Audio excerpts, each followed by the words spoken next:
The end of the world is approaching. Typhoons, tsunamis, and earthquakes will soon destroy civilization. Only tickets to the Ark can serve as salvation, but only billionaires can afford them. In 2009, the most powerful flares occur on the Sun. To understand this phenomenon, the American scientist Dr. Helmsley comes to India to visit his friend, astrophysicist Satnam Surutani. Together they descend into a copper mine at a depth of more than 3 kilometers. Here, an alarmed Satnam shows Helmsley that after the explosion on the Sun, a stream of particles began to heat up the Earth's core. Everything is so serious that groundwater is already boiling from the elevated temperature. According to scientists, this will inevitably lead to a global cataclysm. After that, Dr. Helmsley urgently returns to America to report the impending catastrophe to the head of the presidential administration, Karl Anheuser, as soon as possible. Disregarding etiquette, Helmsley breaks into a hotel hosting a charity event. At first, Anheuser ridicules his concern, but after reading the report, he realizes that the matter is serious. He rushes Helmsley to the U.S. President, Thomas Wilson. Almost a year passes. The President of the United States speaks at the G8 summit and informs the heads of state of secret information about the upcoming end of the world. Immediately after this, the construction of large Ark ships begins in the Tibetan Valley, on which the chosen ones can take refuge and survive the cataclysm. To clear a place for construction, the inhabitants of the valley are relocated to other settlements. They are convinced that they are going to build a dam in the valley, and information about the end of the world is carefully hidden. Only those who have experience in construction are offered to stay. In 2011, they continue to hide the terrible truth from ordinary people, but the oligarchs are secretly buying tickets for the Arks. One ticket costs €1 million. In 2012, the day before the global catastrophe, a Los Angeles-based science fiction writer named Jackson Curtis is unaware of the impending disaster. He rushes to his ex-wife to pick up the kids for the weekend and take them to Yellowstone Park. Meanwhile, a small earthquake occurs in the city, and a crack appears in the pavement. But people continue to perceive what is happening with humor and carelessness. Jackson devotes too much time to writing and barely communicates with his children. Therefore, they are getting closer and closer to their mother's new boyfriend, plastic surgeon Gordon.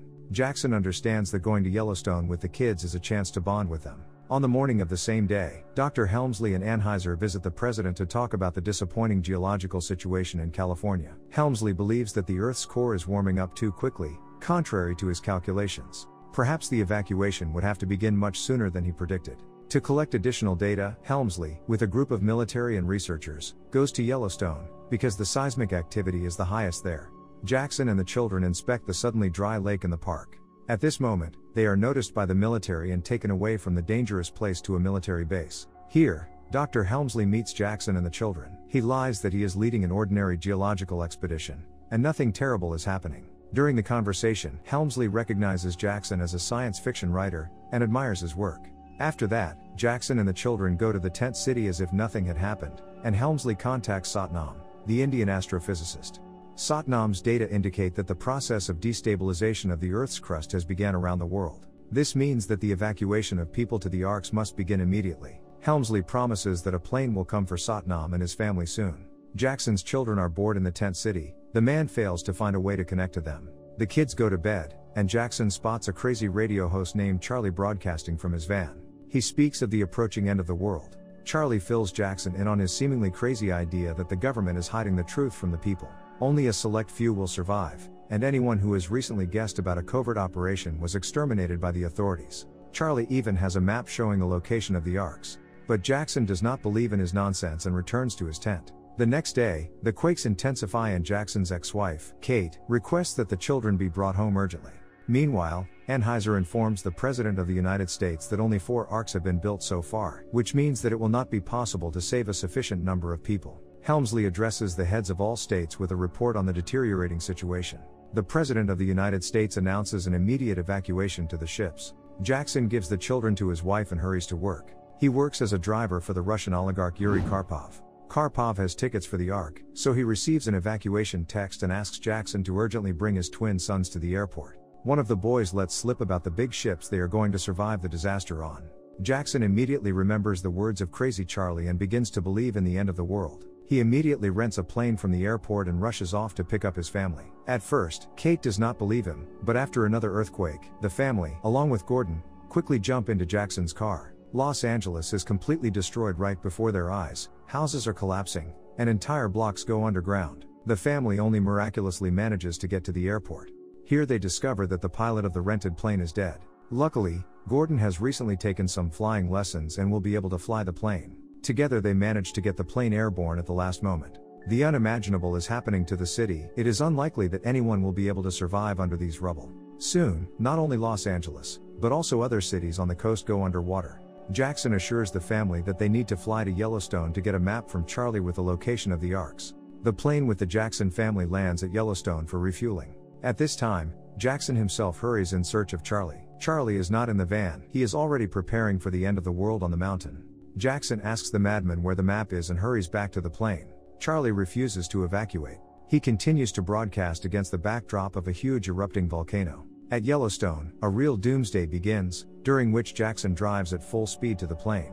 Gordon is already preparing to take off, because it is no longer possible to stay there. Finally, Jackson finds the map, gets out of the van and at the last moment jumps into the plane taking off. Miraculously, Gordon manages to get the plane away from the huge explosions. Jackson examines the map and reports that the arcs are in China. They need a bigger plane to fly there. Meanwhile, Helmsley calls his father and warns him of the impending disaster, even though it's forbidden. The father is brave, asks not to worry about him and touchingly says goodbye to his son. Anheuser hides the truth even from his mother and decides that she would still refuse to evacuate. Massive destruction is taking place all over the world. Thousands of people, distraught with grief, gather to indulge together in prayer, complete hopelessness. Looking at it all, Helmsley considers it unacceptable to continue to hide the truth from people. But Anheuser is categorically against loud statements until the chosen ones are on board the arcs. Anheuser insists on the immediate evacuation of the president, but he retreats to the chapel and refuses to speak to anyone but Helmsley. Men talk heart to heart. President Wilson believes that he has not done enough to save people and decides to refuse the evacuation in order to share the fate of his people. Helmsley boards the plane and reports that the president has refused to leave. Then Anheuser takes command. There is a fight between the men. Helmsley is perplexed by the high-handedness and rigidity of the other man, who in turn believes that excessive sentimentality will interfere with saving humanity. The president's daughter, Laura Wilson, also takes her seat on the plane. She bitterly says goodbye to her father and accepts his decision to stay. Soon President Wilson is addressing the nation. Contrary to Anheuser's assumptions, this does not contribute to the start of riots. The plane under the control of Gordon has already arrived at the airport in Las Vegas. But all flights have been cancelled, so it is not clear how to fly to China. The family of the oligarch Karpov was also waiting for their departure here. Jackson knows that Karpov has tickets for the Ark and begs his former employer to take his family with him. At this moment, Karpov's personal pilot named Sasha reports that he has found a working plane and is ready to fly on it. However, the co-pilot is missing. Jackson advises taking Gordon as co-pilot. The company runs towards the huge AN-500 aircraft, which is transporting cars. Despite the controller's ban and the damaged runway, Sasha and Gordon manage to lift the plane into the air.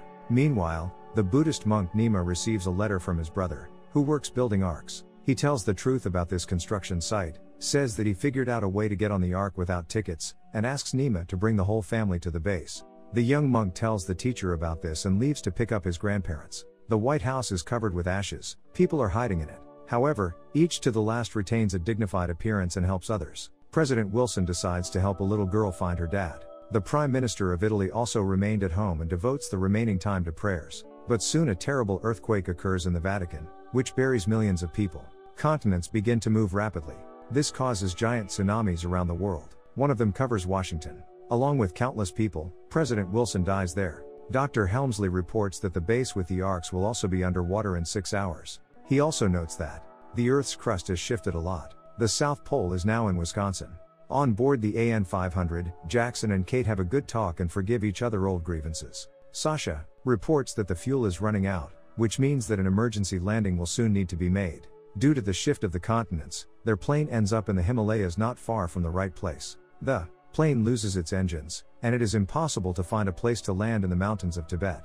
Sasha asks everyone to get into one of the cars and exit the rear cargo area of the low-flying plane. Thus, everyone leaves the board, except for Sasha, who heroically continues to fly the plane.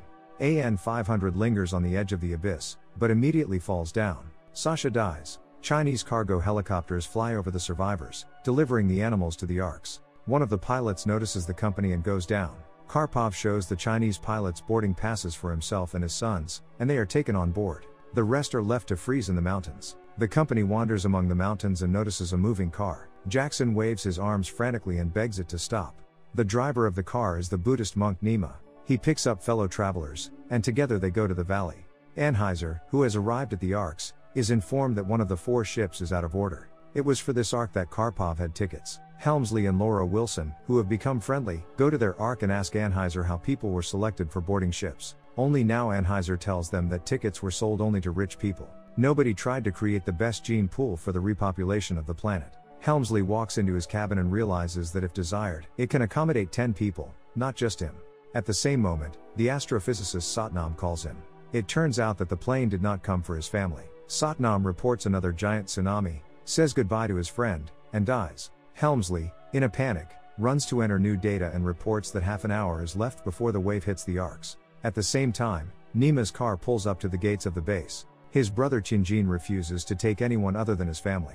Kate begs Nima's grandmother to at least take the children with her. Looking at Tianjin, Grandma sternly insists on taking everyone. The man reluctantly agrees. At the base, the ticket holders for the malfunctioning ark realize they are being abandoned. Then, under the leadership of Karpov, the distraught crowd rushes to the nearest serviceable Arkansas, the one Helmsley just happens to be on. But the ship's gates are already closed on Anheuser's orders. Tianjin quietly leads the company in a roundabout way inside the ship. On the way, they notice Karpov and his children, who cannot get on the ark. There is a terrible crush on the landing site next to the ark. Many people cannot hold on and fall into the abyss. Helmsley cannot remain indifferent and addresses the heads of all countries. He asks them to approve the opening of the gate so that those left on the platform can enter the ship. Anheuser interrupts his speech and draws the attention of politicians to the fact that 15 minutes are left before the wave hits. In his opinion, it is much more important to keep the safety of those who are already on the ship. But Helmsley convinces politicians that the future cannot be built from such brutality. In the end, everyone agrees to open the gate. However, this puts Jason's company, which was still wandering the ship's inner recesses, in danger. The movement of the gate's lifting mechanism throws Tianjin and Gordon onto huge spinning gears. Tianjin severely injures his leg, but Jason saves him. But Gordon's grip slips off, and he fails to grab onto Jackson. Gordon is mercilessly grinded by gears. Also, a thick cable gets stuck in the gears. Because of this, the gate mechanism jams, and they do not open completely. Despite this, people quickly run into the ship. There are 4 minutes left before the wave hits. Everyone is inside, except for Karpov and his children. At the last moment, the man manages to throw his sons into the already closing gate, while he himself falls into the abyss under the ship. Now, all because of the same cable stuck in the gears, the gate does not close completely. Helmsley notices Jason's children in the compartment next to the lifting mechanism, recognizes them and promises Anheuser to fix everything. Helmsley with the workers runs to Jason's compartment. 1 minute remains before the wave hits, and the gates are still half open. A huge wave approaches the arks and sweeps away all life in its path. Water gets inside the ship, and the security system blocks some compartments. In particular, the one where Jackson's company is located. Now it is flooded with water.